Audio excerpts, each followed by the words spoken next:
of our trustees are present except for trustee Nielsen and trustee Abud, and so they'll be joining us here shortly.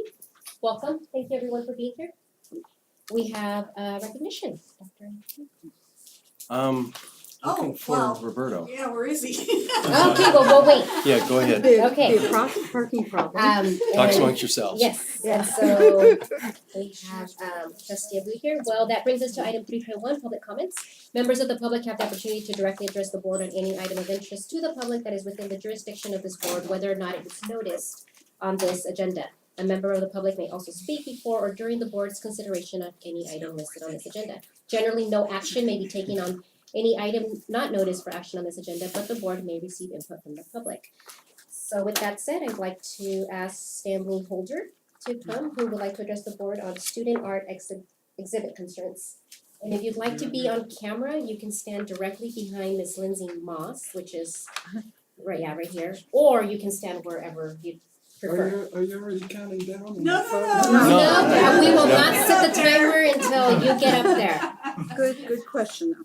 And then Angie, did you wanna do the timer or should I? I'll give you. Where's the Somebody else countdown? is coming. I'll give you a 2-minute warning and then you'll know. Okay, So if you wanna be on camera, you can stand behind Lindsay, otherwise you can stand there and then we'll just get the audio. somebody told me 10 minutes and then now I'm told 5, so I'm gonna cut to the chase here. I'm representing the student art exhibit that we have every year. It's called the Salon de Refuge. And these are students that in the last 5 semesters have put in on this exhibit at the same time as the main student art exhibit. And how this came about is one semester started as a protest that some of the best students' work was rejected and they all got together and were disappointed. But what was blatant, what was noticed, it was mostly cultural work. Now this school is diverse, the ethnicities, the different cultures that are also reflected in their art. Now I'm an artist, I'm also taking the art classes and I do Afrocentric artwork. Mine was rejected, so a teacher that recently retired, Ed Inks, he agreed with the whole situation and he went to bat for us.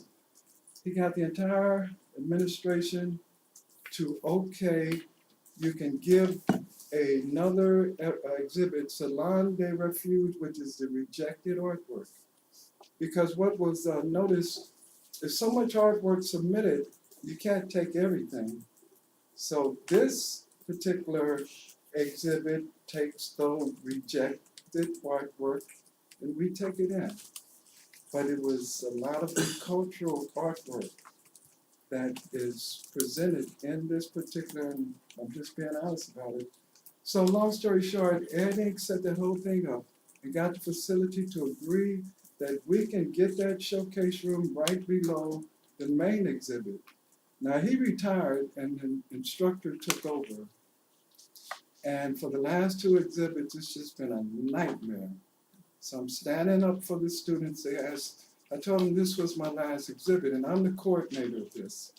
Taking the volunteers from the art club and they really feel part of a student art exhibit because their input and their participation. And I'm showing them how to organize a professional looking gallery. What I'd like you to do is the gallery from last semester, in spite of the obstacles we ran into with the new professor, felt like we were walking on eggshells and all types of other things that you will see in the affidavits here. These are from the students.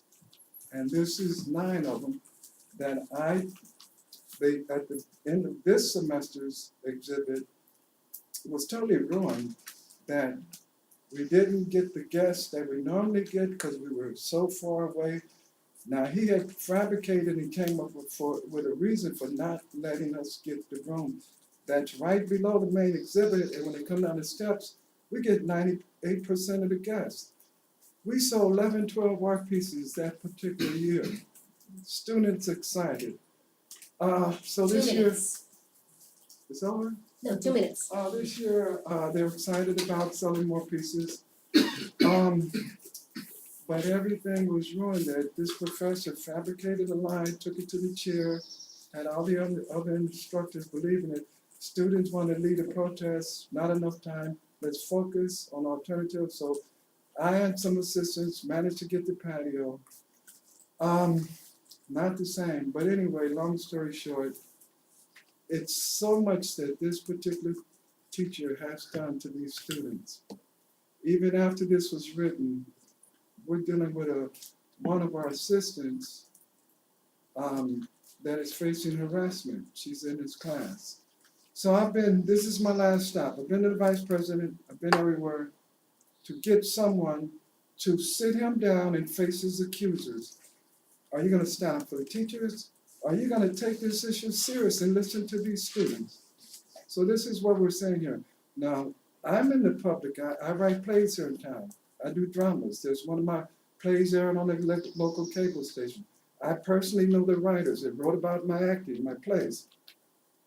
If nothing's done here, now so far nobody's responded to me after I dressed and left these. If school ends, if nobody takes this serious and want to stand up for these kids, I'll have to go public with this because it's tying into the other issues of these kids are protesting the guns so they can feel safe in school. These kids are protesting because we have a rogue instructor that's flying under the radar here, and it needs to be addressed. So I pick out of 13 the 10 that I knew was there, what they professed in those affidavits because Thank you. I was there.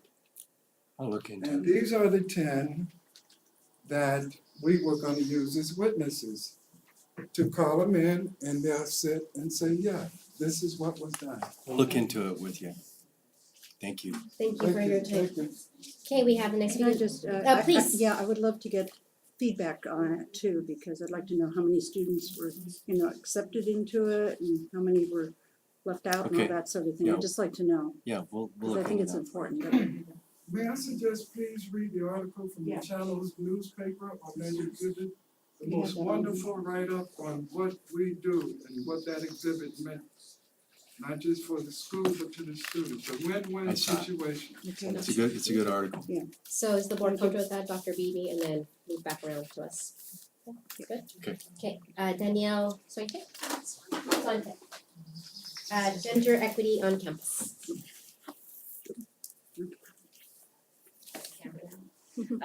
Or here. Yes, Is that right? Lindsay. Yes. Because I don't know if that means I have to dub. So I'm Danielle Swantek, I'm in the history department. And I appeared before you all about a month ago on the April 12th meeting to draw attention to the fact that the administration was allowing a handful of male faculty members to harass, bully, and target female faculty and staff on all campus email. Since then, the administration, and specifically Anthony Beebe, has claimed that the all-campus email was embarrassing, quote unquote, and has asked faculty, please stop particular email threads. This plea was in response to a group of faculty members saying terrible things about formerly incarcerated students. Since then, students and others attended the CPC meeting on gender inequity to highlight the problems female students and LGBTQ students experience on campus. Since then, a second continuing meeting was held on Friday, May 3rd, one that I attended. This meeting was quite productive and resulted in several real actionable items that can work to help improve gender inequity on campus. I left this meeting feeling quite encouraged.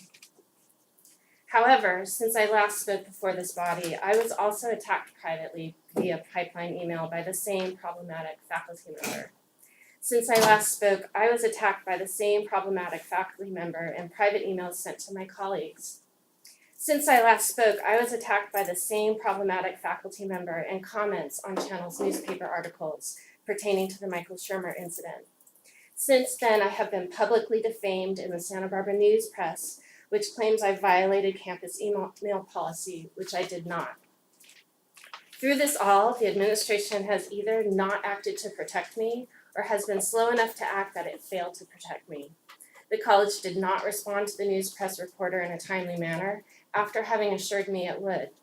I have had to press for an initial response to call on the news press to retract the article. I've had to press for the college to continue to pursue the matter. Why should I have to do this? Why is the college not acting to protect me from the fallout of the Michael Shermer incident, from the one particular faculty member who is creating this chaos? Why is this faculty member still employed by this college? Do we at SBCC really stand for, quote, maintaining a positive campus climate free of harassment, unquote, as the college claimed in an email to the campus about the defamatory news press article? Does the college really, quote, work every day to create an academic and professional environment that is welcoming, inclusive, and supportive for all students, faculty, and staff? From my end, the college may claim to do those things, but in practice it does not. In practice, it hangs out female faculty members to dry. I should not have to push and push and push, so far to no avail, to get the college to act to protect me. I should not have to work in a toxic environment. The pattern of escalation against me should concern 2 the minutes. college. Private email attacks sent to me and my colleagues. Attacks against me in the channels. A defamatory article in the news press. What is the next step in this pattern of escalation? Shame on this administration. Colleges and universities should be places where we strive to create an ideal environment where faculty, staff, and students feel safe, physically, emotionally, and intellectually. We should be able to challenge each other's ideas in a respectful manner. We should be able to support our colleagues without fear of retaliation. The college can talk all it wants about inclusivity. It can claim that it wants a more diverse faculty that better reflects our student population. Those are laudatory goals. But if we allow faculty to be bullied and harassed by other faculty with impunity, we are never going to achieve those goals. Shame on you. Shame on your cowardness. Shame on your unwillingness to do what is right.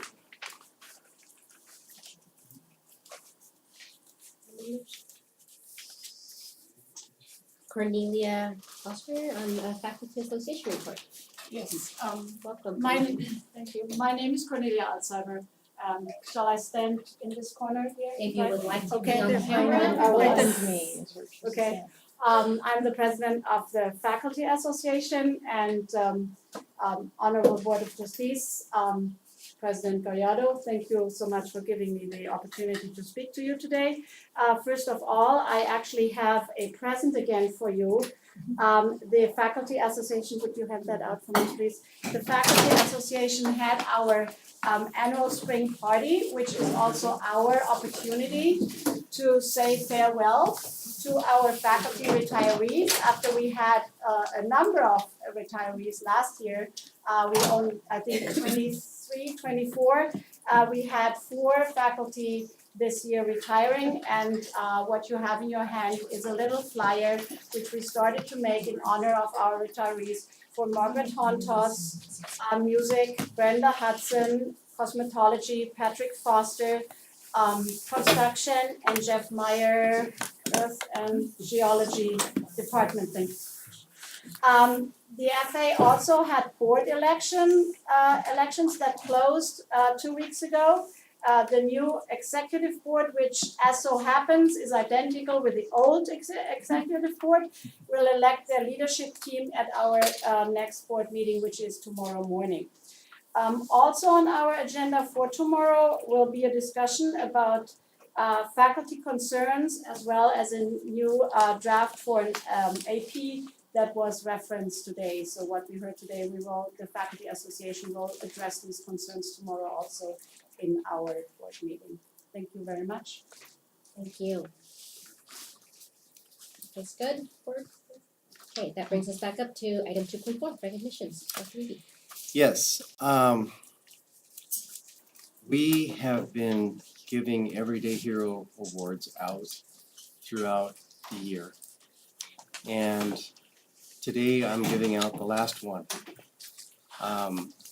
Everyday Hero Awards, for those of you that may not be familiar with them, are given to people who are not looking for the limelight, who work really hard every day, who have their heads down and are really making an impact on the college, but they do not get recognized for it.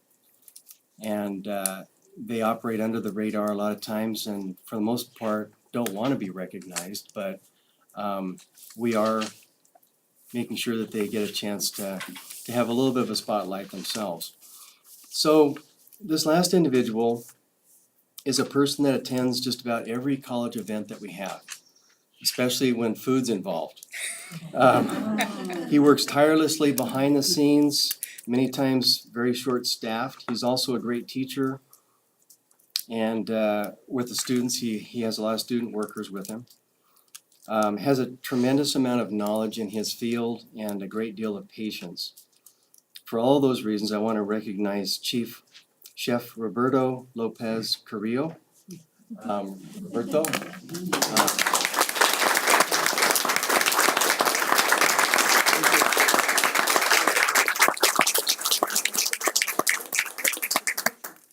I just want to say one thing about Roberto is that when we first started talking and thinking about this award, you were the first person that we thought of. So Thank this you. is really, starting with you and it's ending with you. Thank you very Um, much. Thank you.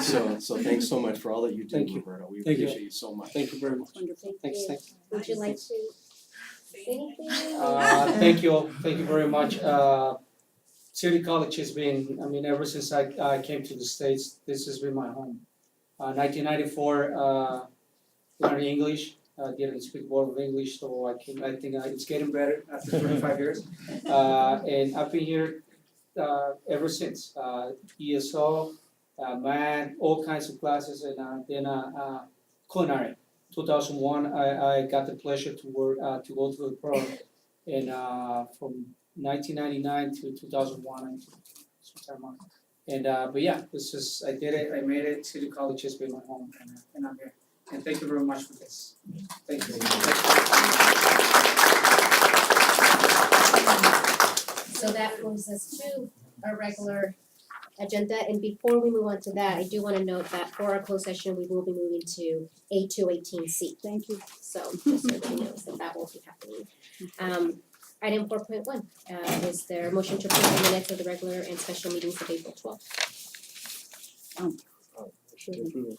The second, Second. okay, it's been moved and seconded to approve the minutes of the regular special board meeting of April 12th, all in favor? Oh, Marcia, yes, any discussion or audits? A brief comment, I was thinking that the way it was described, this is the tour, right?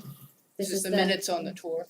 The 12th, Yeah. yes, so the Yeah. facilities, Yeah. yes. The way it's described is there were some Q&A along the way, which is correct.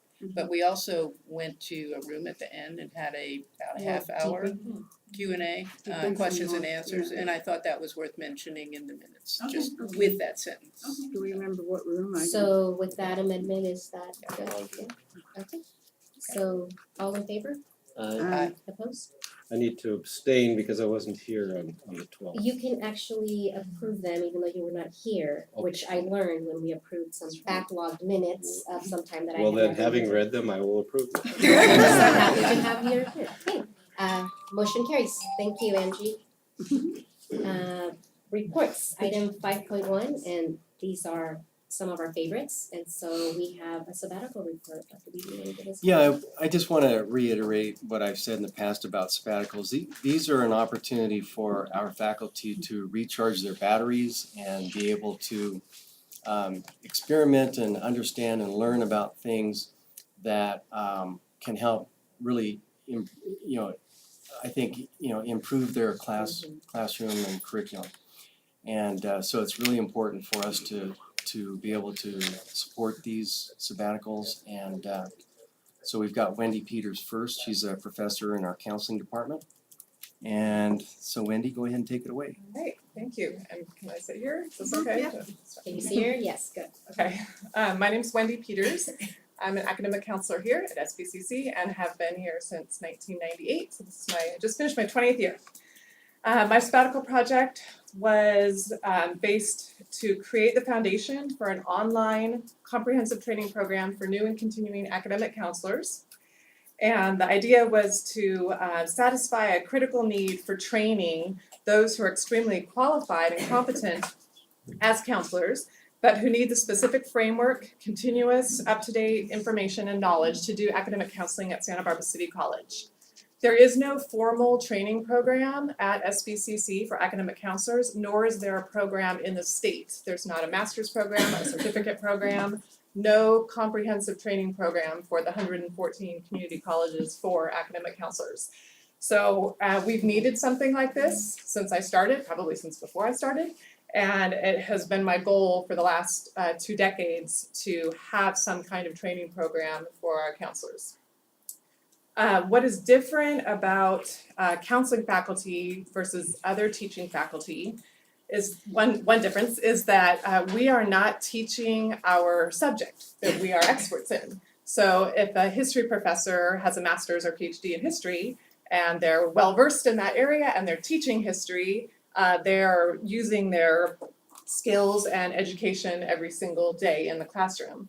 But as counselors, we have master's programs, or we either have a master's or MFT or PhD, and we're learning counseling theory and practice, educational counseling, multicultural counseling, consultation and early intervention, counseling history, educational measurement, leadership, research, and law. Those are all the things that we study in our program, but that's not what we're teaching. So in our one-on-one sessions and in our workshops, what we're really doing is a totally different content, which is navigating the higher education system, maneuvering through the complicated policies and procedures, goal setting, decision making, choosing a major, having career goals, understanding how to learn to earn an associate degree and how to transfer to reach those ultimate goals, whether it's to transfer or have a vocational degree. So that was my main focus and attempt in this. And I broke the sabbatical into 2 parts. One is a series of training videos. And I came up with about 60 different topics that I wanted to cover. And a lot of them are embedded in these videos. And the other part of the sabbatical project was a database, or is a database. And right now it contains 97 training tips. I decided to max out at 100. I had more than that, but I thought that over 100 would be a little too overwhelming. And it's a searchable database with all of the topics that we use or encounter on a daily basis. So I wanted to show you, I was going to show you 2 minutes of one video, 1 minute of another video, and then show you the database, and then have time for questions. I think that should work in the 10 minutes that I'm allotted. The different videos, some of them are procedure and process based, and some of them are based on an academic program. So the first one I'll show you is the early childhood education program.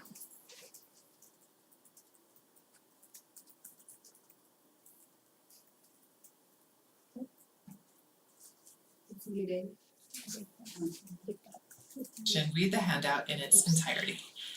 The Early Childhood Education Department at SPCC offers an associate degree for transfer, an Associate of Science degree, and 5 certificates of achievement. Currently, students can choose between ECE 120 and Psych 140 for every certificate and degree we offer except the ADT.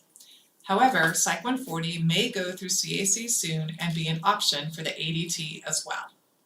The AST requires 28 specified units highlighted below, the CSU GE or IGETC pattern, and 60 CSU transferable units.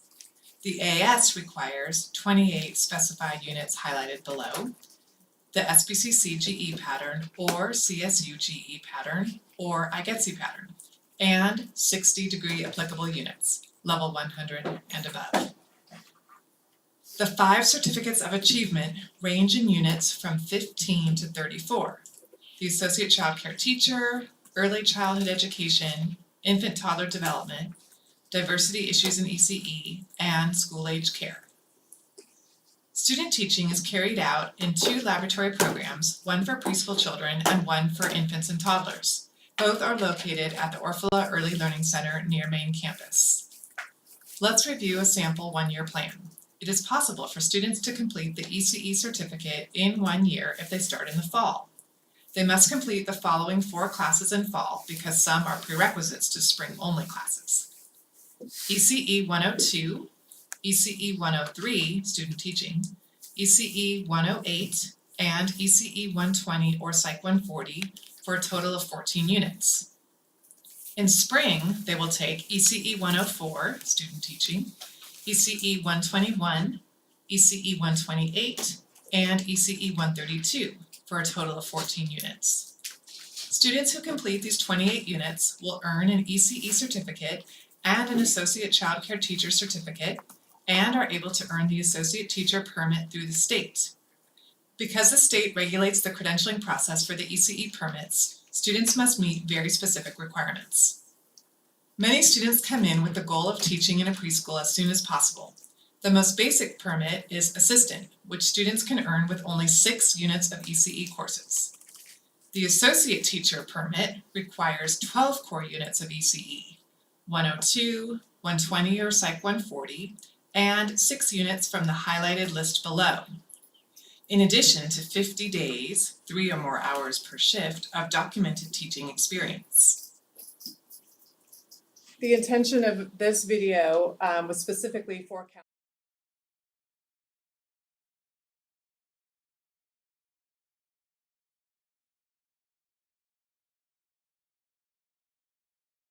videos, and they are relevant to students as well.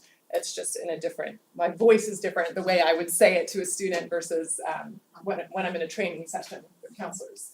And then the other one I'll show you is a heated topic. I heard a sigh somewhere. I'm just gonna go forward a little bit because that's just the actual form itself. Course and earn a pass or no pass instead of a letter grade. Students need to obtain a faculty signature, academic counselor, department chair, or instructor of record. Students need to sign the form stating that they understand the request is final and they will not ask at any time to receive a letter grade for this course. However, counselors should know that students may request a reversal of pass no pass with the petition of waiver of college regulations, but it is rarely approved unless students have documented extenuating circumstances to support their petition. The policy for taking a course for pass is very clear and is listed on the form itself. Once it is filled out, the students take it directly to A&R for processing, where they must show picture ID. Students are encouraged to seek our advice when deciding to take classes for pass rather than a letter grade. There are various opinions from counselors and instructors regarding the pass no pass strategy. We have to keep in mind that ultimately it is up to the student to decide. In fact, at some colleges, there is no instructor or counselor involved. When the student enrolls in the course, they choose the grading option online. At SBCC, a signature is required. We are here to help the students review the possibilities and assist them in coming up with the best option. We can calculate their projected GPA based on letter grades with a combination of pass grades and present them with the facts, including but not limited to the following. Past courses do not affect GPA, however, units are earned. No past courses do not affect GPA and no units are earned. Letter grades may be needed for certain majors at certain schools. Letter grades may be required for admission at certain schools. Letter grades may be needed in English for international students at certain schools. The UC system allows 14 units of pass out of 60. Pass grades can be used on iGETSI, and no pass can affect financial aid and progress in academic probation. There are various reasons why students choose to take a course for pass versus a letter grade. Students may be taking a heavy course load and would like to have a less stressful semester by taking 1 or 2 classes for pass. Students may be working and can't afford to spend the time needed to earn the letter grade they want. Students may not need the course for their major or for transfer.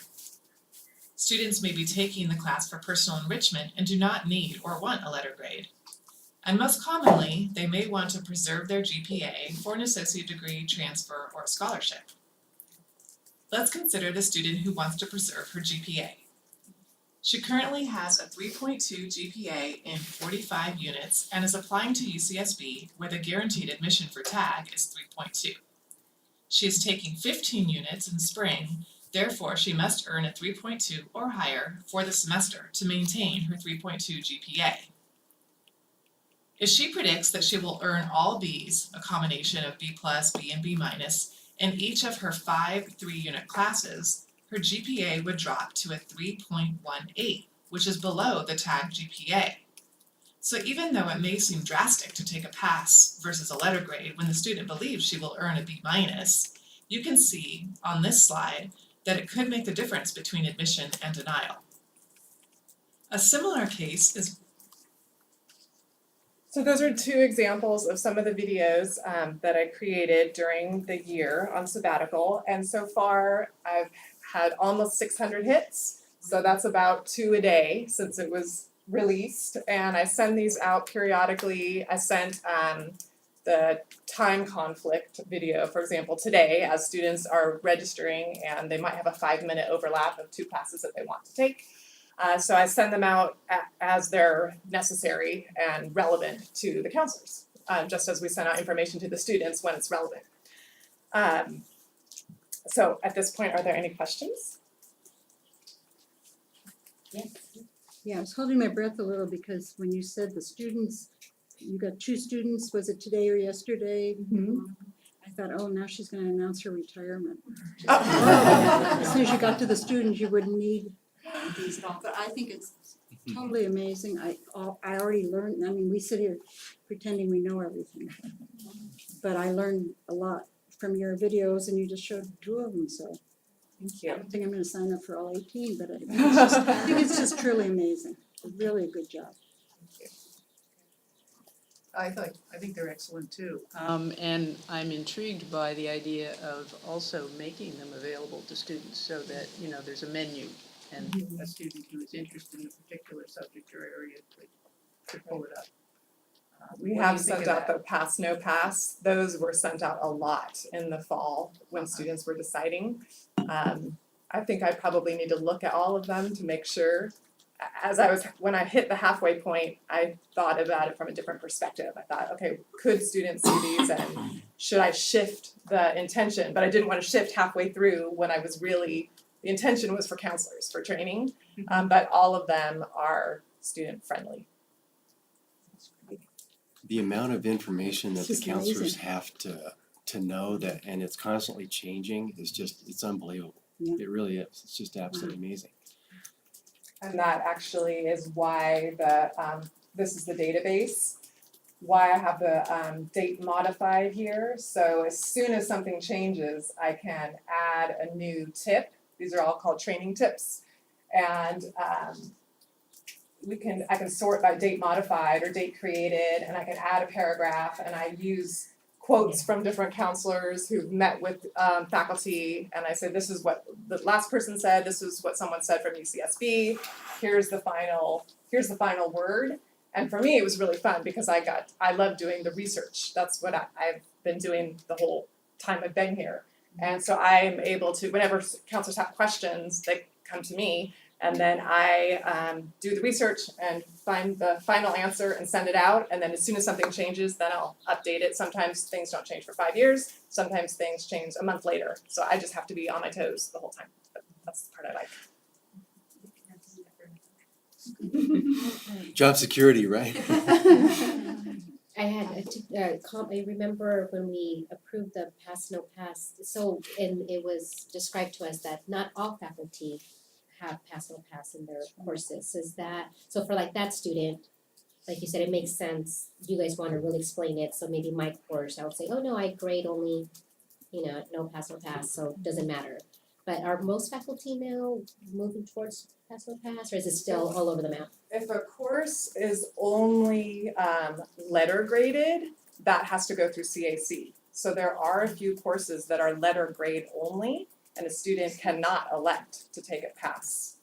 But the policy in the catalog states that a student can take any class, pass no pass, that is in the catalog that is offered, not only as a letter grade. So 99% of the classes, students can take them pass or for a letter grade. Very, very few that are pass only. Are faculty doing the plus minus grading more than they were before? Yes, So yes, now definitely, it's the plus minus, since faculty have the choice, many more faculty are using the plus minus option, which is a huge advantage to the B student. Yeah. Because a B student would have a 3.0 and not be able to get into any of the UCs on the tag for Irvine and Santa Barbara, for example.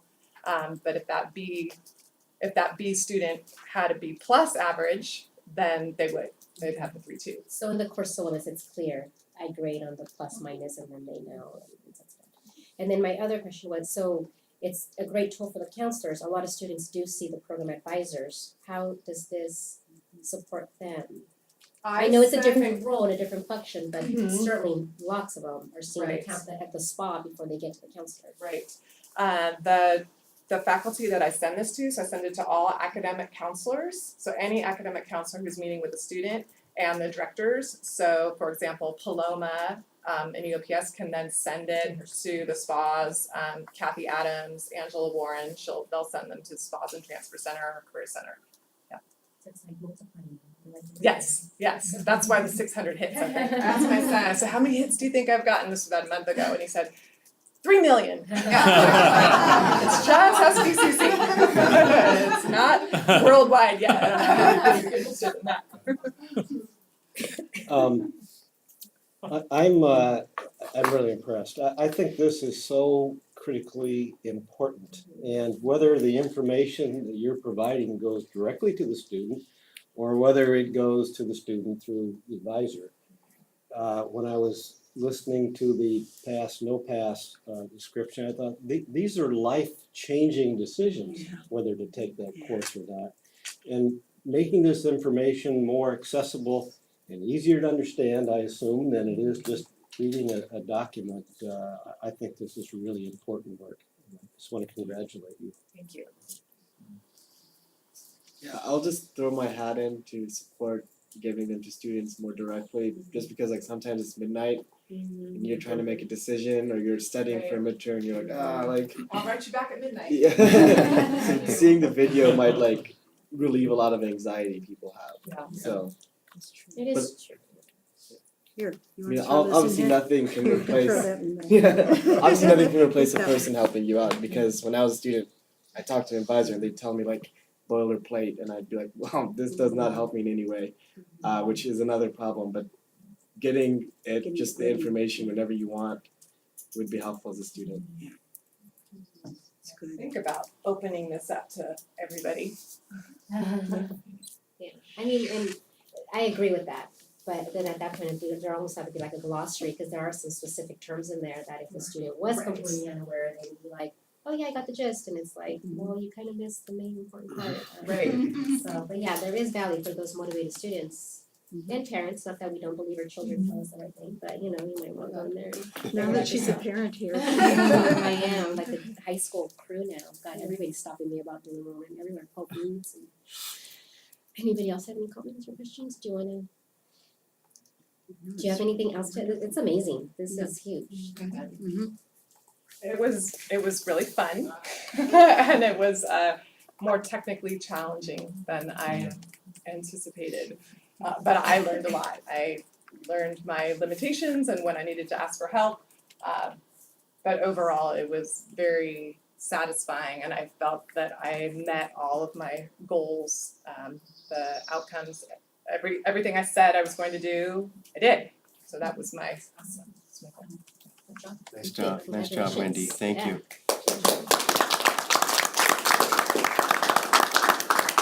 We should send that off to the chancellor's office. I know. really think he should see this. Yeah. And if they don't meet, They why should. don't they meet? I have no idea. They're probably too busy trying to figure it all out instead of meeting, but Well, there could be some just some- statewide efforts here. yeah, it could be done online or something. They Right. could figure it out, but it's amazing. That brings us to item 5.2, so we have another. So we have Professor Jennifer Moffin, and she's our biology professor, and she's gonna give us her report on her sabbatical. Okay, hi, Jen Moffin. And I'll get to that in a minute. But I want to start by thanking SBCC and the Board of Trustees for supporting faculty sabbaticals. When I reflected on it, I realized that connection was the theme of my sabbatical. Not being a native of this part of the country, I'm from Tennessee, I sought immersion in the study of local natural history with the goal of bringing this connection back to the classroom where I teach multiple courses in the natural history program. The year was exceptionally rewarding both personally and professionally. First, I completed 2 field courses in geology. I did Field Study Eastern Sierra and Field Studies Death Valley. And then I completed 2 botany courses, Field Botany and Flowering Plant ID, and all of these were at SBCC. I am now trained in local botany and have solid experience in geology, enabling me to better share these subjects with my students. An added benefit of these courses was the strengthened professional connection made with my colleagues who teach in these areas. I also developed a working relationship with the Santa Barbara Museum of Natural History, as I took on the task of curating their spider collection, which had not been systematically addressed since 1996. My research background is in the behavioral ecology of spiders, but I was not familiar with the spiders of this region, and I wanted to establish some expertise in this area, as people often ask me lots of questions about spiders. I presented 2 public programs on local spiders at the museum, and I presented my museum work in a seminar at SBCC last fall. This experience was of great value in large part because it strengthened the collaborative relationship between the museum and SBCC. In an unexpected project associated with my work at the museum, I also mentored an SBCC student in field research and spider identification skills. 2 spider experts in town now. With my guidance, this student, Dylan Ott, then designed a research project on local spider diversity that she is currently implementing with internship and scholarship support. These experiences, along with visits to several other natural areas, resulted in hundreds of pages of field notes and over 2,800 photos. I'm a little obsessive about that. I have used these to significantly revise and modernize the natural history course field guide and the labs, including new images of all plants and many other features, new plant species, the use of mobile media, GPS data collection techniques, and citizen science projects. And I've also designed 4 Canvas pages covering various aspects of local natural history, which are used in my classes as well as shared with my colleagues in the biology department. So I'd like to take just a couple of minutes to show you some of the results of this project, various things that came out of it. Here, this is the spider collection at the Natural History Museum. This is what I was presented with last September 2016, rows of shelves. On those shelves are jars, roughly sorted by family of spider. In the jars are vials, and they said, go for it. We don't really know what we have. They didn't have a database. None of this was cataloged electronically. The only information we had about all these specimens was the piece of paper in every jar that said when it was collected, who collected it, maybe the family, most of the time the family, but not very much more information. So I got to work and I said, well, first I have to figure out what we have. So the numbers in parentheses are numbers from fall. It took me all of September and into October to go through this. But by mid-October, I had gone through the 1,277 files, put them into the database, and could see that most were identified to family, almost all to genus, and very few actually were identified to the correct species. These numbers on the left are numbers last fall. So the additional numbers were spiders that I added to the collection and the work that I did to try to identify what was in the collection. Spider ID is hard. It's really tough to identify spiders to species. You have to have adult specimens because you have to look at their reproductive structures. You have to kill them and you have to dissect them under a microscope. So this is a male. It's closely related to black widows, but it's not a black widow. It's Diatoda. This one's not mature, but you see those bulbs at the end? Those are the male mating structures. I couldn't identify him to species because he's not mature yet, but when he goes through his final molt, those structures will become shaped something like this. They have a very unique 3-dimensional structure that fits precisely into the female reproductive tract for that species. So if you have an adult spider, you can look at the male reproductive structures, these pedipalps up here, or look at the female Epigynum, and if you have the right literature and you go through the key, which takes hours and hours and hours, maybe you can figure out what it is. They fit together like a lock and key, by the way, so sometimes the male palp breaks off in the female while they're mating, and that serves as a sperm guard, a plug, if you will, to prevent other males from mating. So I spent a lot of time at the microscope going through the collection, trying to identify the species that they had. I don't know if you can tell from the lighting. Here's a male pedipalp, that's the female reproductive structure for that species. This little crab spider has this kind of crazy shape going on, so they're extremely diverse. Most of the time after going through the key, I'd have to go into some manuscript that was maybe from the 1930s, the 1950s, the 1960s, look at the original drawings from when that species was described, and try to compare what I had to that.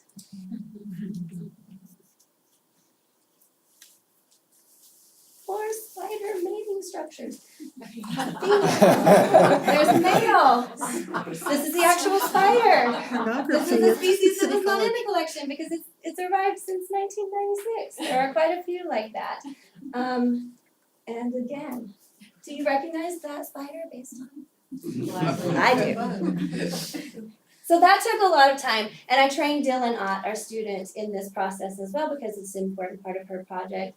If you look at the collection and who's contributed mostly since the 1960s, a lot of the spiders at the museum came from the Channel Islands, very few from Santa Barbara proper. That was from 1996 from Andy Calderwood's collections. He put those in groups with families. This past year, myself and Dylan Ott and Sandy Russell, who's an entomologist and she's a docent at the museum, she had her desk next to mine. She would just bring me all these spiders from her house and say, "Here you go, Jen, here you go." So they became part of the collection. And as far as species identification went, I was able to identify over 200 individuals in 50 different species. And Dylan is continuing this work, and I'm working with her still this year on her project. And we continue to add, and all of these spiders are part of the Natural History Museum's collection. And these are all the people who came before in the time between the 1960s and present at the museum. The outreach projects were really fun. This is a Bug Out Tuesday display that I did where people got to hold spiders and talk about spiders and we looked at local species. This is my gratuitous picture of my son holding a tarantula. That was at a preschool outreach. That is not a local species. Your Well, son or the spider. And this is Dylan. She's doing a project on diversity and ecological associations with plants. I met her in field courses and we both love plants and we both love spiders and she's like, "Can I work with you?" And so we're completing this project still together. We're gonna work on it all summer. We just keep plugging away at trying to figure out what we have locally and identify these guys. And that's all going to the Natural History Museum. They will store that. And they really want that as part of their collection. So this was a big collaborative project, and without Santa Barbara City College, without the sabbatical, and without the support of the Natural History Museum, this could not have happened. I would never have time to do this just on my own. But I want to show you just really quickly, if we could switch over to the canvas. Wait, I can do that. Okay. This is a Canvas course that David Wong actually made one special for the biology department for shared pages. So these are just a few of the pages that I created and have shared with my colleagues. This one I just used in my course today about our local biodiversity hotspot, the California Floristic Province, and some of the species that are endemic to our treasure that we have here that we need to conserve.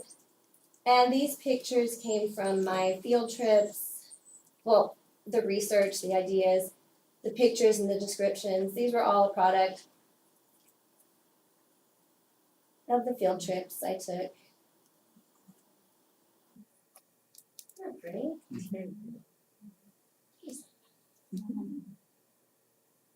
chorizo play. So I just want to share this information with our students, with other faculty.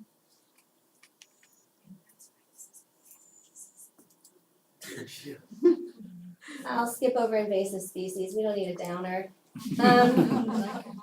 But phenology, this is just, especially with global climate change, we look at the timing of events like flower bloom, onset of fruit production, and so forth.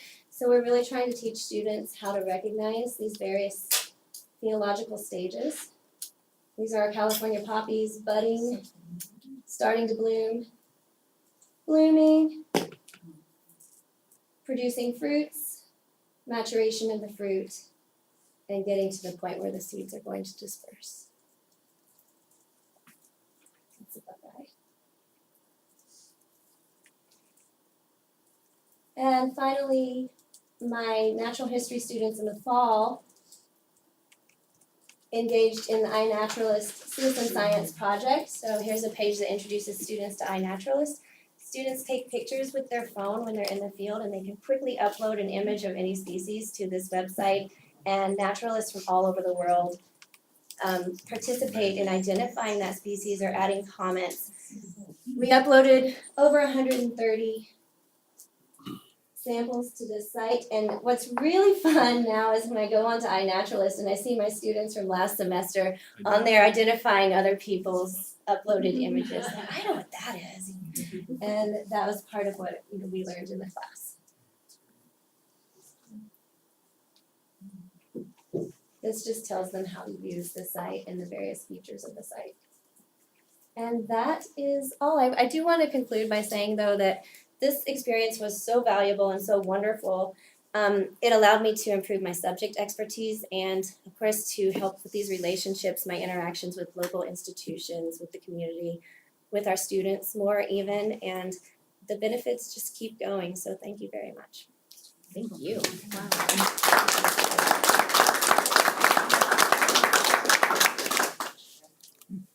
I just wanted to say what a tremendous gift that you have given to the community in your spider research and all the other things that you've done with your research on this whole project. It's just been absolutely extraordinary. I know I had a chance to meet with Luke Swetland over at the museum, and he's bragged on you. He's a big supporter of what you're doing, and he's so appreciative of all that huge work. I mean, can you imagine being given all of those spiders to try to figure out how do you classify them and everything? But just a tremendous gift. So thank you for all of your work with this. Yeah, and I don't know if we're all aware that the Natural History Museum really helps our students a lot, that our students go there for free. I've been taking students there for the past 13 years, every semester, sometimes 13 labs or 14 labs of students a semester. We get special treatment by the Natural History Museum. So a lot of that has been maintained through a Larry Friesen's relationship with them. But as I'm playing a larger role in the natural history program, I felt like I need a relationship with them, and it needs to be very collaborative and not just a one-way street. So it's working out really well. It's a fun place. I love it here. So I love it here more. But the parking is better over there. Yes, it is. And if it isn't, the neighbors complain. Truly, big time. You guys have But any it's questions wonderful. or comments? Wow. Yeah, it's super amazing. I mean, you're supporting even future students because they have an amazing K-12 partnership. So then teachers will then take your stuff and check it out and then take it into their classroom. And it's just such a nice connection to your labor of love, because that is a labor of love. Yeah, it is. And Dylan she just interviewed for a job at the Natural History Museum as well. So hopefully she gets that. She'll be working there this summer too. So it's been really fun. Well, thank you so Thank much. you. Such a treat for me because I didn't get to do this stuff in college. That was what was so frustrating. I didn't go to college here from the East, and so I had to have that Tennessee experience. accent. Where did your Tennessee accent go? You just didn't have it. Well, I went to high school in Oak Ridge, and there were so many people from all over the world. I think it just kind of deleted at that point. That's wonderful. But Thank it you. comes back. Thank you. Thank you all. How did you fall in love with spiders? Yeah, that's a good I don't know question. why I asked that, except that I have never fallen in love with spiders. Well, you I've can come seen in a few spiders. minutes, you can come in the field with me. I love spiders, so I- there's something, I don't They're know what so that amazing. is. Yeah, you can't really. No, when you fall in love with them, you're stuck. And you're hooked. I am. I like tarantulas That especially. explains a lot. They walk out of their Marty. skin. Yeah, it does. Well, I studied behavior Spider and lady. they're so easy. And they're actually nice and they don't bite. I used to work with small mammals, they will bite you any chance they get. That's right. Spiders do not. And There you go, and put that in they're a the minutes. predator, you can study a predator right there, Yeah. it lives in a web. That's it. How many did you let loose in the room before we started? Right? You have to collect them all. I keep them in or- my pocket, They're around everybody's if you mean feel to me, I something. just. Yeah, there you go. Thank you. Thank you. It's wonderful. I don't know, Lindsay, can you follow spiders? What do you got for us? That's a hard Lindsay can do spiders. I think I say this every time I present. I have to follow a sabbatical presentation that's really interesting and exciting with my presentation. Yeah, but we got Well, facilities. this is item 6.1, facilities We refer presentation. to it as Charlotte, and we'll be right Just with call you. it Charlotte's Web and Yeah. talk about the spiders in the buildings. I don't know. I don't think I can do it. It's Well, we are very interested in your 5-year construction plan, because while you did not go out in the field and find all these things, you did go out into our campus and find every building that you could find. that's true. That was. That's right. That's true. So Rob's gonna be back in a second. I sent him to adjust the air conditioning in here. He said it's next door, I so thought it was a spider. he'll be right back. Yeah. He said the control's in another room. Okay, so I do have handouts for this that I'm gonna provide when we're all done. And I'm going to try to not keep us here for an hour, so I'm gonna try to go through these a little bit quickly. And this presentation, I want to discuss a handful of things because we have a lot of things going on. So we're gonna talk a little bit about the facilities master plan and then talk about the 5-year construction plan. Is this does this work? Okay, great. Okay, so I just said that. What's the word? Is that what I skipped. That's what I thought. Okay, so facilities master plan, we've been talking about this for a long time. I just want to provide an update to our latest time frame with getting it complete. The plan is to have it complete by the end of this calendar year. We've been just digging up more and more information and getting it to be a more and more robust plan. So it's taking us more time, but it's going to be a better result in the end. And what our current work has been on are these additional documents that we want to update. They do exist, but a couple additional documents that we want to update and make sure there are nice appendixes for the facility master plan. So those two documents are the long-range development plan and the aesthetic design standards document. So I'll talk about those just for a second here. So the long-range development plan was written quite a while ago, and it's a plan that goes into the geology of the area here on campus, the resources, things of that nature. This plan has to exist for the Coastal Commission. It's something that they require. Other entities around town refer to this plan as the Public Works Plan, and so does the Coastal Commission. So one of the primary changes we'd like to make with the plan is to rename it to a more appropriate title, which is the Public Works Plan. The bulk of this document doesn't need to be updated. You know, our geology has not changed, our resources have not changed, where we're located has not changed, and is not going to change. But the very beginning of this document has a few pages that outline our facilities plans and our facilities master plan. So that needs to be updated so that it's in line with our facilities master plan. So we'll be updating those at the same time to make sure that any plans that we have ongoing are listed in this plan and the facilities master plan. And of course, the 5-year construction plan, they all need to be in line. So there won't be too many changes to this document, but a couple so that all the different buildings and the different projects we have going on are all the same in each plan. Okay. The next document is the aesthetic design standards document, and both of these documents are on our website. If you type them up, you'll find them pretty quickly. This one has been around for a couple years as well. This is a beautiful document, less than 100 pages long. It goes into describing how we want the look and feel of our campus to be.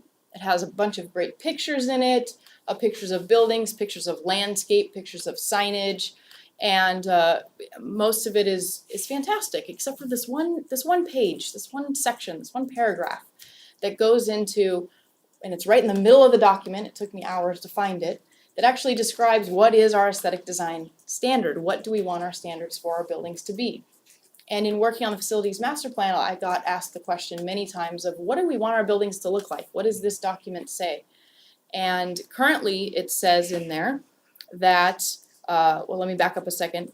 It shows all these pictures of Santa Barbara and red tile roofs and what kind of our design is and what Santa Barbara looks like. And then on this one page, it says that our actual design standard is at the discretion of the project and the architect and the people involved in building the building. Basically, in a nutshell, in a short paragraph. So I think that at this time, there's a lot of interest in making that a little more clear as to what we do really want our projects and our buildings to look like as we do new buildings. And it's an important piece of our facility master plan. So we're working on updating. It's really just a paragraph and then some pictures, because there's a handful of pictures that are pictures of modern buildings or things that don't fit that Spanish, look. So that's another piece we're working on with updating this document related to the facility master plan. Okay. All right, so getting into the 5-year construction plan, I want to give everyone a refresher of where we're at with our timeline, so everyone knows this is just a discussion. We don't need to have the 5-year construction plan done until August 1st. It's normally due July 1st, but this year the Chancellor's Office gave us an additional month. So tonight, we're just talking about the projects, talking about the draft plan of what we were thinking we'd like on the 5-year construction plan. At the next board meeting, we're gonna have Eric Middlestead come back with his wonderful expertise and have him explain the entire 5-year construction plan. It is a 100-page long document that some of us are not accustomed to seeing, so he can go into any nitty-gritty details that anyone's interested, and also explain the IPP that would be attached and any history we wanna understand as well. So he'll come next time and explain it in great detail, but even at that point, we still have plenty of time to approve it. So I'm suggesting that we bring it back to the board again on June 28th for possible approval. So no rush, don't want anyone to feel like we're under pressure to approve this right away. So that's our timeline. So right now, what we're looking at, yes. You're gonna give us this in a printed document? Yes. Okay. You got it. The This presentation. And the 100-pager? Mm-hmm. Sure. Yep. Next time. In advance of Eric, so we can Mm-hmm. Yeah. actually know what he's talking Yeah. about. Look at it. Yeah. There's one other piece that I wanna make sure that you're aware of, and that is the user piece. And I still wanna have a session with users of the building so that we can get their perspective of it. I mean, all this technical stuff with engineers and all is great information, but it all boils down to the user and what their reaction is, how they're interfacing with the buildings and such. So I still wanna make room for that, Lindsay, at some point. So to understand that better, are you thinking of each one of our buildings having people who use them talk about them? Well, we have our PNR group and we were talking about having a joint session with them at some point. I'm thinking that's still in the works. Yes, the chair of PNR is ready to move forward. For the last 3 meetings, they've been talking about feedback on the student services building. Lori is well aware because she works in that area. There's been a lot of super helpful information coming from the faculty who work in that building, so they can outline that as well as the PE project. But I'd like to hear about all the buildings. That's my concern. I feel like we're pretty blind to the other buildings, and their needs and how people feel about those. So those, sorry, Yeah, go ahead. may I No, interject? go ahead. So my understanding is that FMP will have an evaluation of all buildings, but these 2 projects are something that a decision has to be made on soon, so that's why we need to focus here initially, that's my understanding. Yeah, I'm gonna get into that. So we can maybe work out with Dr. Boone. Yeah, we the can scope of all. samples talk of about others. that, but And I just for But Priscilla's right, I mean, Just these for are the the, record, P&R, just another acronym. Planning and resources, and we are a subcommittee of the Senate, we have divisional representation from all of our groups, faculty groups.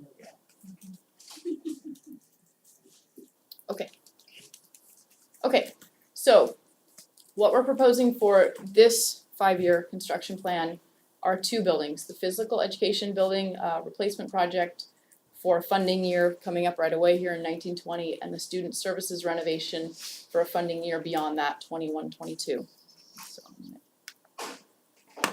and the question, of course, is, you led me right into it, everyone. Why are we putting these two buildings into this plan right now? So there's a long history with the PE building replacement project. In fact, I have a slide on it, and I think I'll flip to it really quick. It's a ways away, but I'm gonna flip to it. And hopefully I can figure out how to go backwards. This one right here. So, very much previous to myself and Rob, a initial project proposal for the PE building was put into the Chancellor's office back in 2014. So there's a few stages we have to go through to receive funding for a new building or a replacement building or a modernization from the state. It starts with an initial project proposal, and we did that twice, 2 years in a row, and then submitted the final project proposal in 2016. Last year, we had to submit the final project proposal again. It's a much shorter version of that. First one is about a 38-page long document. Last year was just a reaffirmation that we still wanted to do it because it was still in the running, but it wasn't approved by the state yet for us to get those funds. So last year we had to put in a reaffirmation, we still want to do it, another FPP, that one's just 3 pages, confirming that we were still interested. And at this point, the state has put us in their queue to provide us that funding, and we are approved at the state level for the funding for this building. So right now, we have to ask for it again. We have to keep asking every year, otherwise it'll fall out of their queue. So that's how we got to where we're at today. You know, I wish I could speak to what the decision was back in 2014, but I wasn't here, so I can't. But we're at a point now where we're right in line to get the funding for a building for a complete replacement. So that's why we're asking to continue with that project. Then figured it out, how to go back. So we're in line, like meaning that we will most likely get the. We will for 1920, yes. And then student services building renovation. The reason why that is an additional building that we're requesting to be on the plan for next year is, or this upcoming year, we've had a lot of discussions, a lot of talk about that building and the flow of the building, how it's working for our programs. And, you know, many of us are aware that it just doesn't quite work. There's a lot of wasted space in that building with large desks, large columns, you know, large walkways. It just wasn't designed as a student services building. As everyone knows, it's designed as a library and then redone, and it's not really set up properly. This particular building was also in our queue with the State Chancellor's Office previously. It used to be on our 5-year construction plan. We took it off last year because we wanted to kind of start fresh and reassess and make sure we wanted everything that was on there. And our consultant, Eric Middlestead, has recommended that we do put this back on again because the chance for funding for this is quite high. You know, our buildings will get ranked against all the other buildings at the state level of who requests, you know, what they need. And there's very little competition in this area for a student services building, which means there's a good chance that we would receive funding for a renovation, not a tear down, just an interior renovation. And then the second question is why aren't we including even more projects in the list? And the reason for that is because right now we're in the middle of the whole facilities master planning process. And it's just a little too early to know where we're at with all of the other buildings. We're still working on that through our facility master planning process and assessment of all of the buildings. So our strategy is that we'll complete that facility master plan process by the end of this year. And next year, we'll add significantly more projects into the 5-year plan. We can always do that. Another thing to kind of keep in mind is this last bullet point here, that the state only provides funding for one project per site, so we have 3 sites, every 2 years. So it's not like we could get funding for, you know, 5 buildings in 1 year anyways.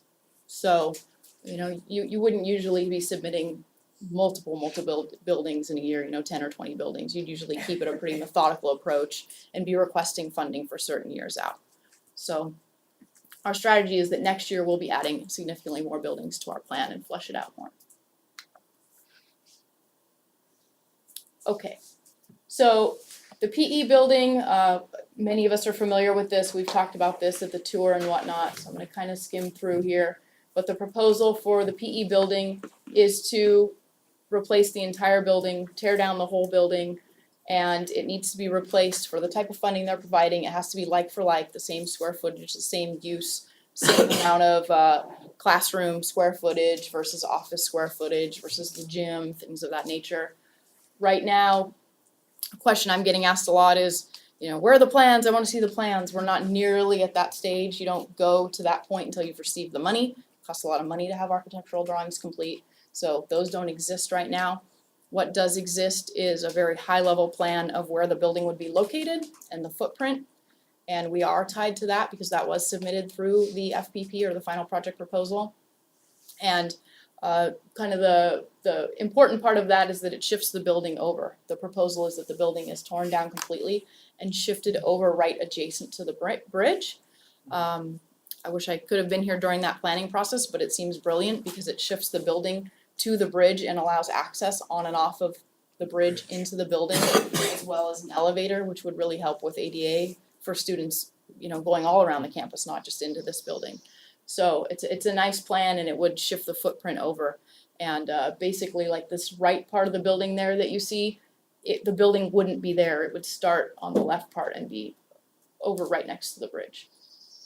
So that's. But are we including all three buildings? It would. And the physical education building? Yes. Good. Yeah, it is kind of confusing. It's the Life Fitness Center, the offices, the sports pavilion, everything. Yeah, it's all of that square footage. Yeah.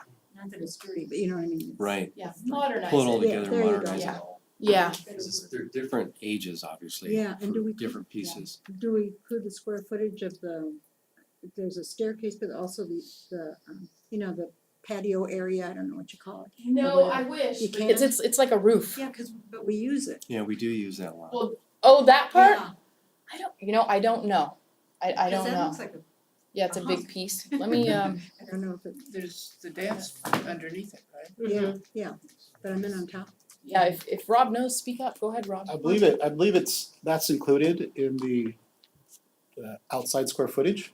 Oh, okay. So they'll look at the outside square footage of the building, so I'm pretty sure that would But be it okay there. wouldn't be part of the box that you're building, It's, It's outside. because it's outside the box. as long as we can do, so long as keeping the footprint, there's no design for the building, just the footprint.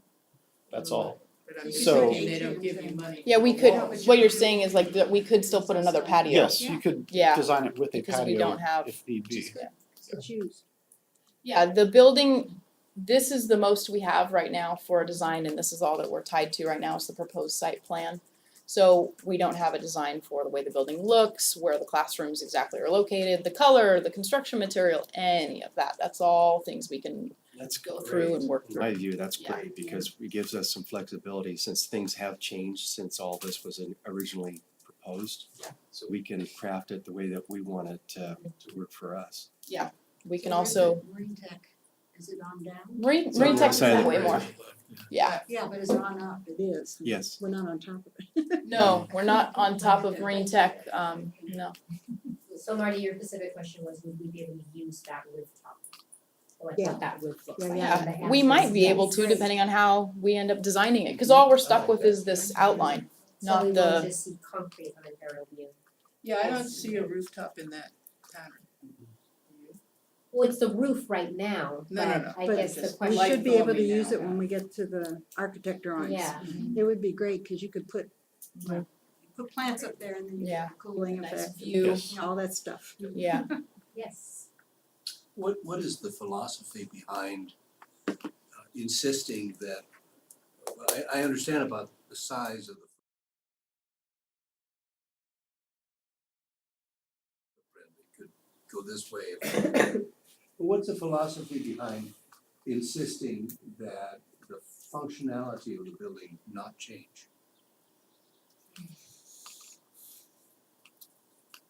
So this is being funded by a certain proposition at the state level, Prop 51 from a few years ago. And they have different types of categories of buildings that they're replacing or modernizing with it.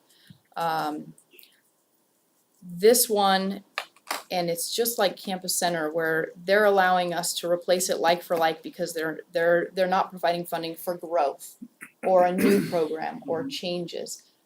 I'd have to dig into the details more, but my assumption is it has to do with the proposition and the way it was written for the taxpayers. It's a assignable square footage by program, so we couldn't convert it into science labs, for example, or something like that, because that would be causing us to grow our science programs beyond what our assignable square footage might be for those particular programs. Not really science, but types of classrooms. But it wouldn't necessarily grow it if you were switching. No. Or replacing, I mean, yeah. The classroom space that you're putting here, you can use for any type of classroom you want. Yeah. Yeah, the classrooms are not delegated to a certain program. General classroom. What's the square footage of classroom? I don't have it handy and I don't know if it's up there. That's infusion. We do have the types Yeah, I of have it on a classes. different We've got slide, I don't math, think. English, PE, Yeah. dance, we've got a whole variety of classes that we're currently offering, but we're not restricted to just having those. I mean, it could be a different mix depending on what it is we're trying to accomplish. I think my point is, I'm trying to get at operationalizing what Anthony was talking about in terms of flexibility. And getting a sense of just how much flexibility we have in constructing a new building. Probably an Eric question, maybe when he comes. Yeah, when he comes, he can answer those in really good detail. Yeah, but the type of square footage we don't have any flexibility with. Right. Like the square footage we have for classrooms in the current building is the same square footage we're gonna have for classrooms in the new building. Okay. If we did put a parking garage underneath it, Mhm. let's say we found that to be feasible, Mhm. and even desirable, Sorry. would there be any restrictions? My only gut reaction to a parking garage underneath the building is that there is a wash currently underneath the building. So drainage might be an issue, but that's just a gut Okay, reaction that of, would be an expert's. yeah, that could be mitigated, but Sure. But I'm just wanting to know. we would have to fund that. Sure. They wouldn't provide funding for something like that because they're just providing funding for the building, not for a parking structure. Right, Yeah. So once we get to the architectural drawing part of that, Mhm. those kinds of questions can be addressed and we can see if it's feasible. Right. Peter, I mean, Right, that's right, right. very innovative. Before we do the drawings though, I think after the drawings are done, it's kind of a moot question, I find that. Well, no, you incorporate what you're talking about, if possible, in the drawings. Right. The discussion has to precede the drawings, that's my point. Right. We better know how much it's gonna cost. Right. I agree with you because the public will be watching, obviously. So, and if it's gonna cost twice as much as the whole building, which I know it wouldn't, that wouldn't be good, and we decide to do it. So, but I'm with you Well, on that. every, Might as well, no, every bit of information I've gotten about Yeah, parking it's nothing. structure is that per square footage, it's a lot less expensive than anything else that we're doing. $28 million for the Granada Garage. That's the only thing I can add to this Well, we just take a discussion. collection at this table and cover that. Name your parking spot with a plaque on it, is that what you're Yeah. thinking? Like church, huh? Okay. Can I ask a question? Can you take two questions or do you wanna go on? I will do what you want. I can hold on. Okay, yeah, I'd like to get through it and then, yeah, we'll go at the end. So this was just my fun, exciting slide of imagine having a new PE building primarily funded by the state that would provide a modern facility to better serve our students and student athletes in our community. Then I have some fun facts on the physical education building and what it's used for, the number of students that it serves, and I don't know if this has a pointer on it. Oh, it does, look at that. And the fact that all the students that are served by the building there and the different types of classrooms that are there, as well as it brings in over $4 million in apportionment and fees because of the number of students that are generated through that building. And this is an estimated timeline for the project, very, very rough. Please don't hold me to these dates, religiously, but just to give folks an idea of where we're at. The funding would be in 1920, and that's when you have to start, designing, as you're saying, and going, working with the architect. So that's a rough timeline there. Want me to stay there for another second? Yeah. Okay. So going into the student services building, we talked about this a little bit already. I think this is a kind of a commonly known project, at least anytime I bring it up, people always go, oh yeah, we do kind of need to redo that, it doesn't flow very well. So the proposal again is just to remodel the inside. There really wouldn't be a change to the exterior of the building or the walls on the outside. It would just be a gutting of the inside and changing around the layout. One of the advantages and intentions with this would be that we'd be able to bring some programs from portable buildings into that building. We have programs that are in portables that are really student services type programs that would work really well inside that building, provide more of that one-stop shop concept, and then allow us to remove some aging portables that we wouldn't need anymore on campus, which would be a great accomplishment. So just a little bit more on what I just said.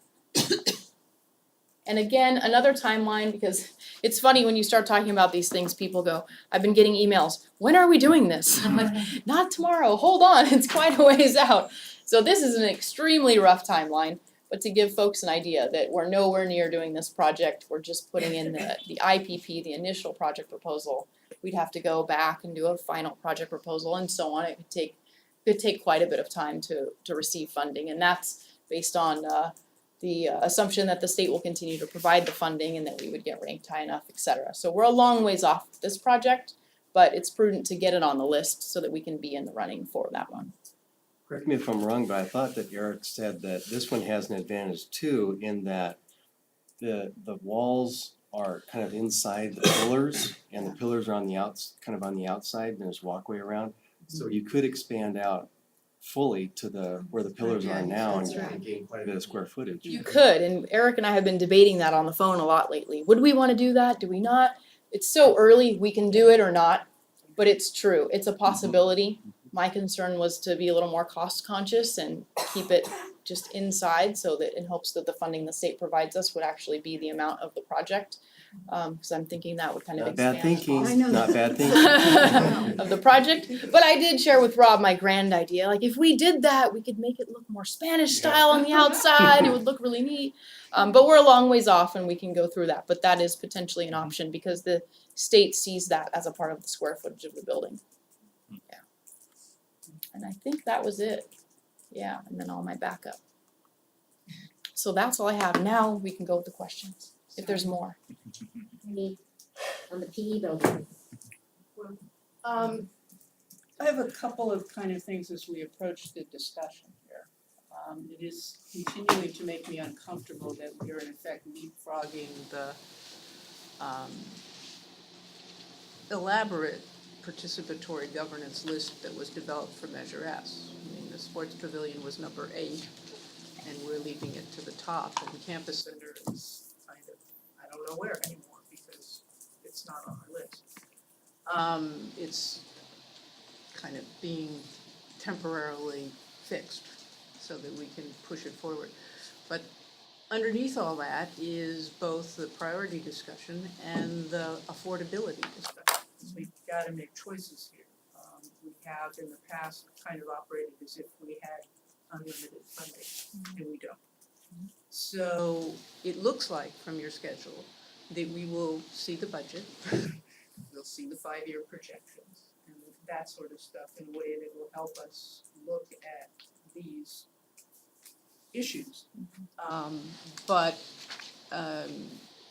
there's a bunch of costs that won't be covered here, and I think in order to integrate a real decision, we need to understand what they are, and that would include the equipment, which is listed as a completely in the application we say we have a complete list of the equipment. So I'm assuming we can get a ballpark on that. The demolition costs, we must have had a demolition cost for campus center, so we could ballpark that based on size or whatever. The parking, we know, whatever it is, we have to pay for. Landscaping, swing space, tearing it down versus just fixing it is a bigger swing space issue. And we had a lot of money in swing space before for campus center. The things, there's a list of, minor stuff, the $171,000 for food service that we have to pay for with this thing.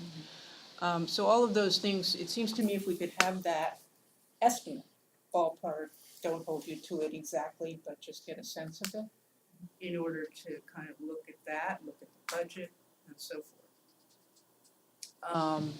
As we go into that discussion, that would just help me at least feel more informed about making a decision. And the other piece of it that worries me is we have a lot of buildings built at the same time period as this building and using pretty much the same architecture. We just looked at student services with the columns. We've got the physical science building with the same columns that are described as a problem and needing fixing with PE. And yet we don't have any detailed analysis of those buildings or a sense, we know that some of them were higher priority for Measure S, but we don't have a sense of whether they are in fact maybe even a greater seismic concern than PE. So that makes me uncomfortable if we can't get some handle, even if it's preliminary, on whether there are other buildings that really demand our money and our attention more. And then finally, my sense, returning to Peter's question about parking, is that we can spend our own money. We did do a set aside for Campus Center where we were gonna spend our own money because that was something the state, for uses the state did not pay for. And so the question I have raised in terms of flexibility here in the box is whether we can think of a way to spend our own money to combine Campus Center and a PE building together and use the money we get from the state for the PE building to build that box and use the money we have set aside to address the Campus Center elements in addition to that. Because it's in a great location, it could be a fabulous, basically top of the building Campus Center facility with the PE stuff still there. So that to me is a lot more supportable because Campus Center was our number one. And we get something we had for number one if we could figure that out. But it's a question of flexibility, it's a question, Eric may be able to help us with. Eric would know about that. And it's a question of our own will to be that creative, which I think is, it's pushing the creative, but I think it pushes it in a direction of answering some of our needs.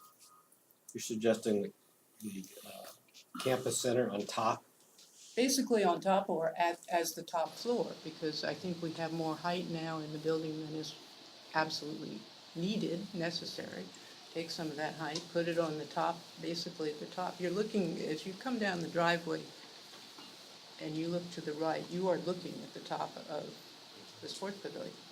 And that could be, a beautiful ocean front view, basically, for a campus center, if we chose to do that. Not sure what the coastal commission would say about Well, that. I'm not necessarily big saying one it for has to them. be any higher, if it's the same box, but maybe it's a great advantage if it could be higher, or if it could, for example, have a patio, like Marty just mentioned, a patio is in fact a rooftop patio. I don't know how the coastal commission feels about that. Yeah, they care about the views from the I think what beach you're up. describing is like campus center type of student life-ish elements in that building. Yes. So getting creative with that type of building.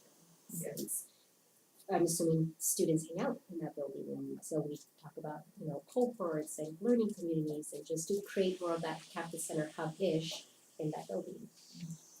Marty, is that kind of like?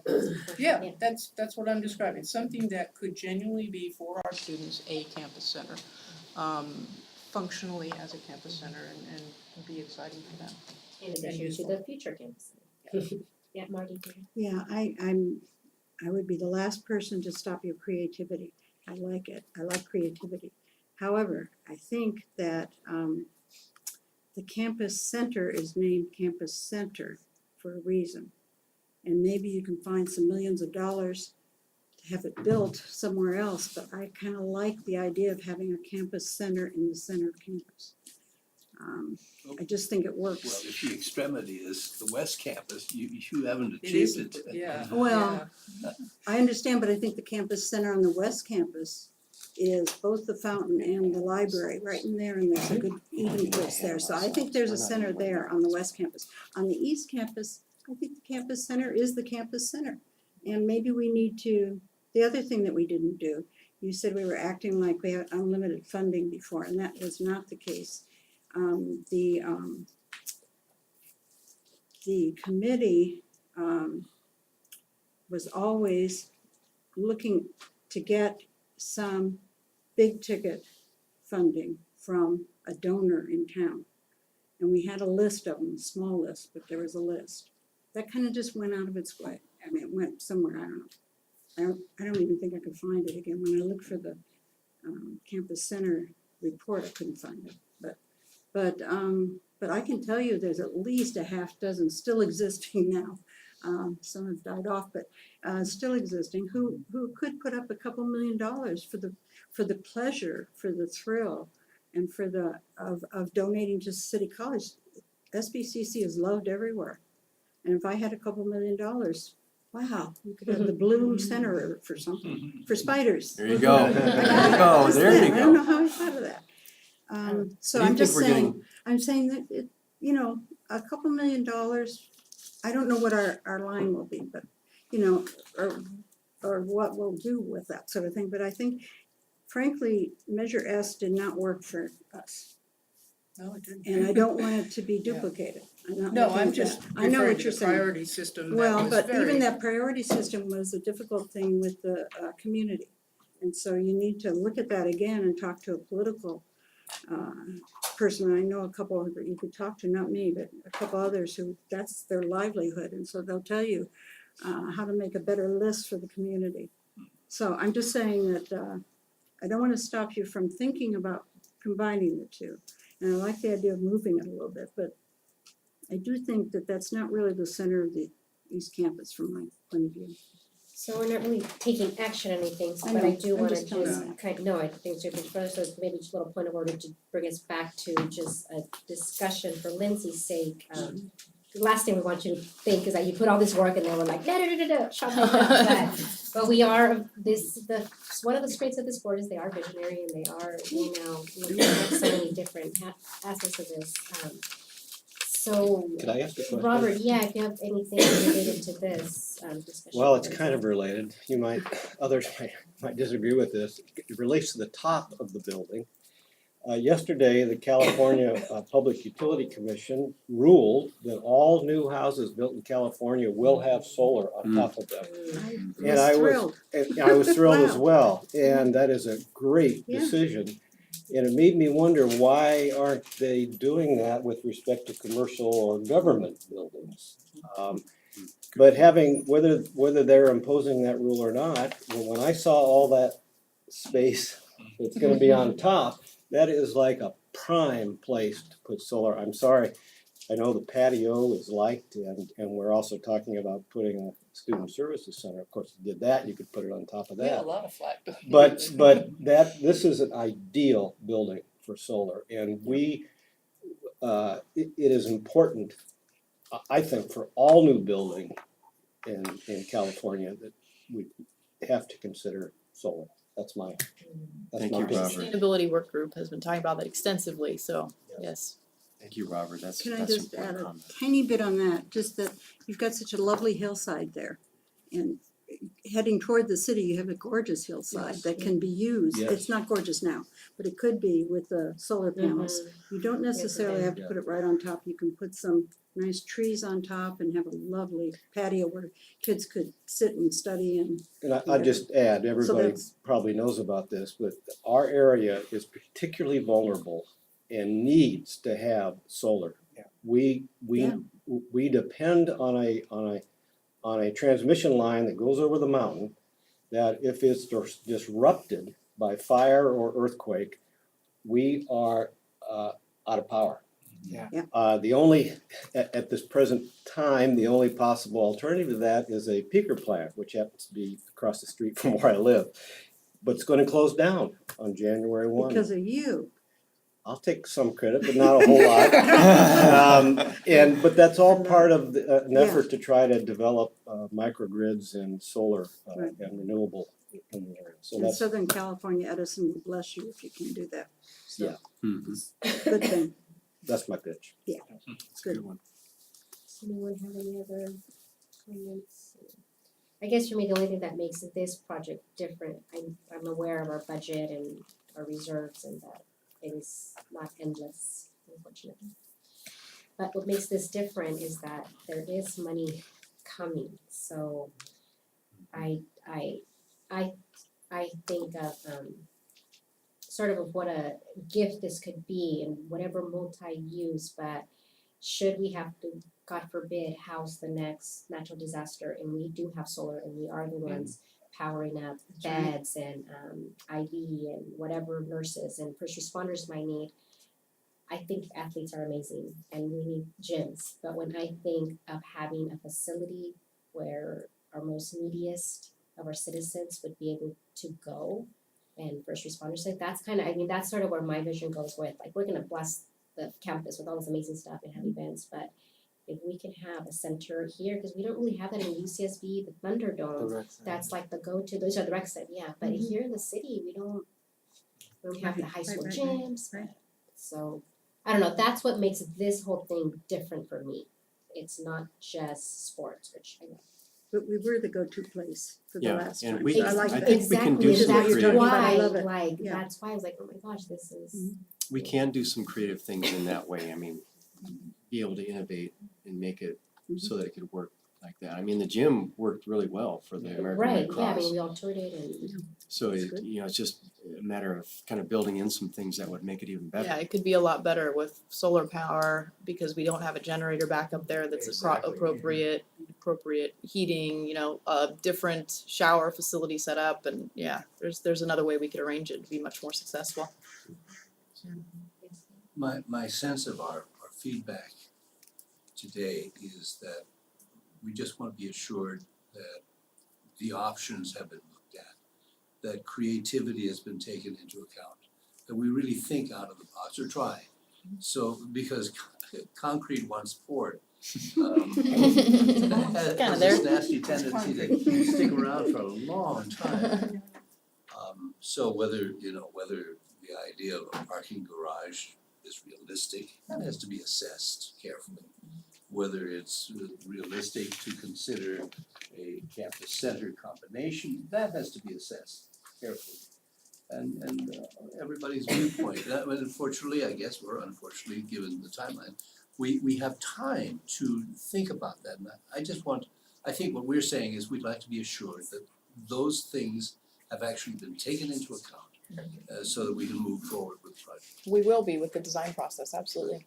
Yeah, but we're being asked to make a decision before we have much of a handle on any of that, and I'm just trying to get as much of a handle as we can on some of the things that we should be able to figure out, like our costs for that. Beyond the 41 million. And the comparative use that good we're to know. addressing, you know, with students, for example. And those kind of bigger, it's, Yeah. you know, I know Yeah, you would I love know. to have the facility master plan done first. Yeah, We would all love absolutely. to have that done first, Yeah. and that's the way it was supposed to proceed. Right. We just got the cart before the horse Mhm.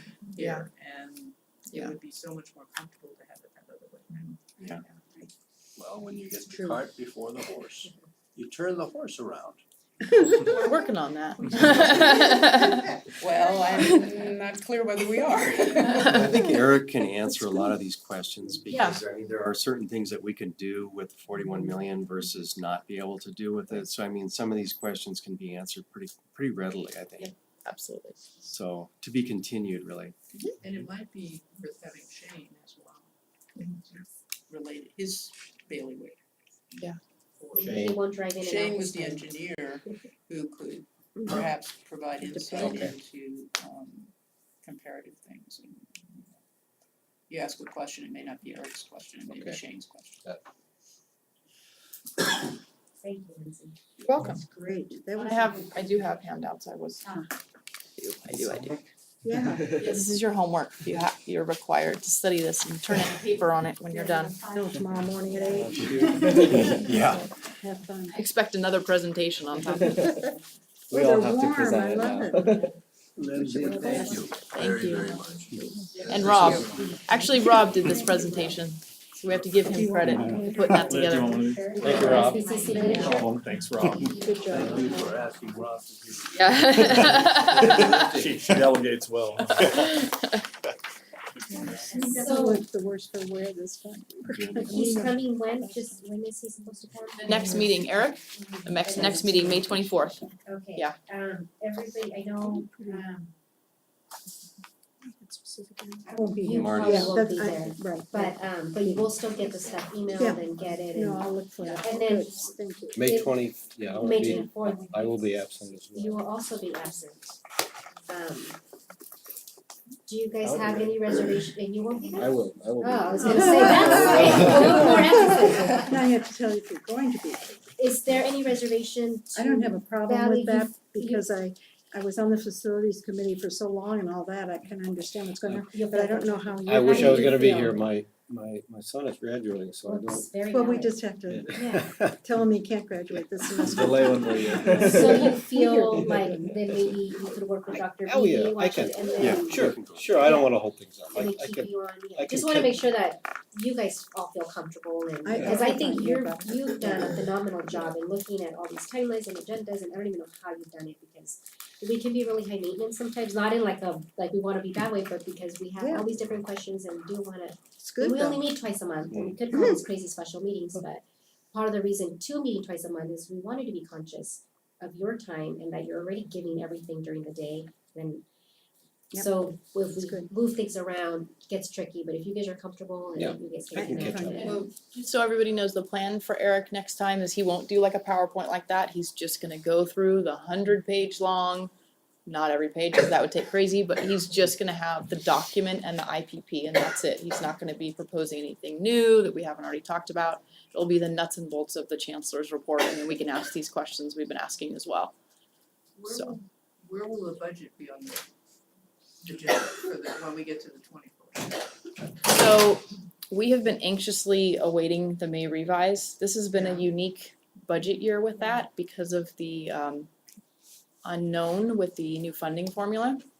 So I'm hoping the new funding formula is announced with the May revise next week. You know, I'm hearing May 14th, might be May 15th. I heard tomorrow. I heard that from somebody too, but I was like, really, that would be great. But there was a while. So it's supposed to be the next board meeting, but I'm not confident we'll have everything tied together yet. So it might have to be in June. Do we know what we must know our expenses and our projections on expenses and where we were roughly coming out this year. So we were aiming for. Like a $3.5 million deficit for next year is what our projections That was before were. the wrap though. wasn't No, that was after. Before the wrap, it was more like a $7 million loss for next year. Yeah. it? Yeah, 7 million for next year. I believe so, if I'm remembering right. Yeah. So we've got the expense six side of it, point you're eight. right, Marcia, it's the revenue side that we're trying to figure out here. Yeah. Okay. So, let me look at, okay, I know what you're doing. You're looking at 18-19 and that was 7 million, but that was before the wrap. Yeah, I don't, hopefully you have the And latest. I'm looking at- With the wrap, it was supposed to be 3 million. Yeah. Okay. This year, where are we now? The 17-18. This year for right now, for where we're landing, Yeah. we think we're landing around 2.5 million. Quick point of order just to bring us Okay. back, and Yeah. this will come, and This Lindsay will come. get us Will come to as all soon of as we this. have it. We just want it to be accurate. We don't wanna No, I know present that. something I'm just that's, trying to get a ballpark of whether too- we're hitting where we expected. we are trying very hard to, and we're hoping But to. it sounds like we'll have some budget information before like. Yeah, we just don't know where we're gonna end up. decisions, That's true. Because we don't have to decide on this till August 1st, so we do have some extra time. And are you guys comfortable if that document comes out on that Monday, that you can, I mean, it's 100 pages, I don't know how much you'll understand if it's very specialized, but do you feel like noticing it on a Friday? Not that I'm committing to, Angie works so hard, by the way. Yes. No. They do. If I can get everything in, I can. So I just can wanna, do it so that if Friday. we know in advance, would you rather maybe ask some, start looking through it and ask some questions, like is Monday through Thursday gonna be better, is it a Friday through Thursday, cause it sounds like it's gonna be meeting. It's a lot of mostly blank pages with a few like FTS numbers and square footage numbers. There's not a ton of content to it. Okay. Yeah, So you guys We're talking feel about the like- 100-page. yeah, yeah, So it's next like Monday, a week from Monday, I got it. some numbers and that's it, Not each yet. page. Not yet. I can do that. Not yet. So that'll work out Yeah. then. See, That's actually, crazy. where I was thinking, the reason I started to ask about where we were on the budget was that with two of our people missing, I noticed that your schedule has us really making a decision a month before August first. It's the end of June. Right. So we have some We do have leeway, time, that was and I was intentional, wondering if we yeah. should move it 2 weeks for that reason, so I they think we would should be there. start the system going. I'm Yeah. fine with whatever. If You Marty should- and Robert are comfortable with it, and you guys are, if they're too Yeah. comfortable, then we can move forward, and if you're comfortable, Yeah. you've done your due diligence, like you come here and you're on it, He you're working is on super it. fast, you're a lawyer, you're like. Email me your Second. questions. Yeah, okay. Not in the Michael So Cohen way. is there a motion to adjourn? You don't wanna do- Oh, To close close session. session. Sorry, is there a motion to close session, adjourn to close session? Yes, but I would like to make one kudos thing. Yes. Not only did you run a good meeting, because some of us were a little crazy, I don't know who that would be. But I did wanna thank our athletes for their amazing volunteer work at Yes. Washington School. Oh, I that hope was we can just do fantastic. that everywhere in the whole Yeah. world, I love it. Yeah, it was Yes. great. So we It was call Yeah. on their honor. Football Yes. players, I just soccer, thought that was women's amazing, and what a great thing to do when we're starting to think about our aging facilities. I won't say why. Close in on Thank you very on much. behalf We're of happy to do volunteer So athletes. we can have motion to adjourn in honor of our amazing athletes. That's volunteers. right. Yeah, That but they're is still true around. sportsmanship. Yeah. There you That go, is the players. character And that is there a we need. second? Yes, is there a second? A second. Perfect. Adjourn to closed session and we will be moving. I couldn't believe it. Thank you everyone for your Is there a time. Closed session room?